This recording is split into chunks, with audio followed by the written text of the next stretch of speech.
Bankipur by election BJP ने बदला उम्मीदवार रोहिणी आचार्य का बड़ा हमला।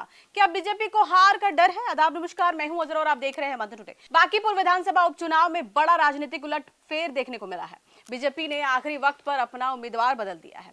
पहले अभिषेक कुमार सिन्हा उर्फ बंटी को उम्मीदवार बनाया गया था, लेकिन उन्होंने पारिवारिक कारणों का हवाला देते हुए चुनाव लड़ने से इनकार कर दिया। इसके बाद बीजेपी ने नीरज कुमार सिन्हा को अपना नया प्रत्याशी घोषित कर दिया है। लेकिन इस फैसले के बाद बिहार की राजनीति में सवालों का दौर शुरू हो गया है। क्या ये सिर्फ पारिवारिक कारण था या इसके पीछे कोई राजनीतिक रणनीति थी? या इसी बीच आरजेडी नेता रोहिणी आचार्य ने बीजेपी पर तीखा हमला बोला है। और बांकीपुर उपचुनाव की सियासत अब और भी दिलचस्प हो गई है। बीजेपी के पहले घोषित उम्मीदवार अभिषेक कुमार सिन्हा ने अचानक चुनाव लड़ने से अपना नाम वापस ले लिया है। उन्होंने पार्टी नेतृत्व को पत्र लिखकर कहा कि पारिवारिक कारणों की वजह से वे चुनाव नहीं लड़ पाएंगे। इसके बाद बीजेपी ने बिना देर किए नीरज कुमार सिन्हा को अपना नया उम्मीदवार घोषित कर दिया। बताया जा रहा है कि 13 जुलाई को वो अपना नामांकन दाखिल करेंगे।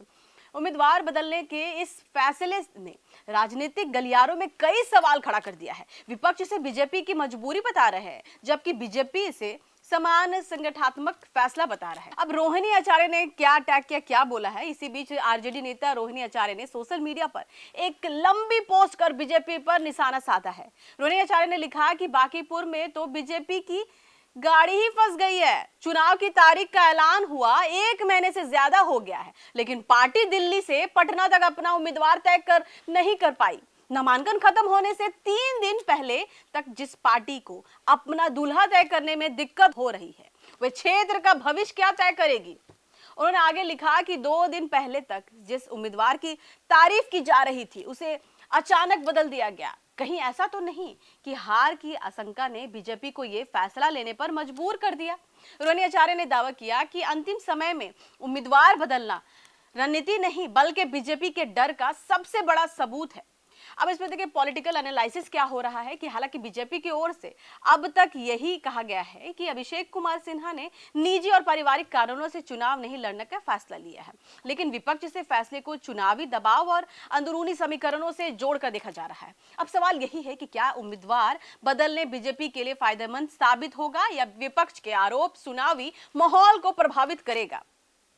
अब इलेक्शन इक्वेशन इसको क्या देखा जाता है कि बांकीपुर का मुकाबला इस बार बेहद दिलचस्प माना जा रहा है। एक तरफ बीजेपी के नए उम्मीदवार नीरज कुमार सिन्हा है, तो दूसरी ओर आरजेडी ने रेखा गुप्ता को मैदान में उतारा है।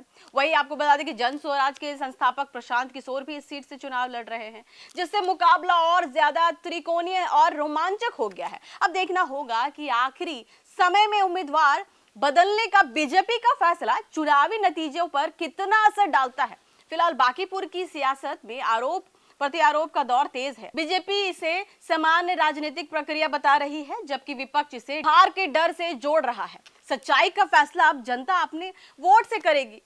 चलिए फिलहाल के इतना ही। देश विदेश की ताजा खबरों को देखने के लिए देखते रहिए मंथन टुडे। अगर आपने हमारे चैनल को सब्सक्राइब नहीं किया है तो अभी करें, लाइक करें, शेयर करें, फॉलो करें और ऐसी निष्पक्ष पत्रकारिता देखना तो देखते रहे मंथन टुडे। शुक्रिया।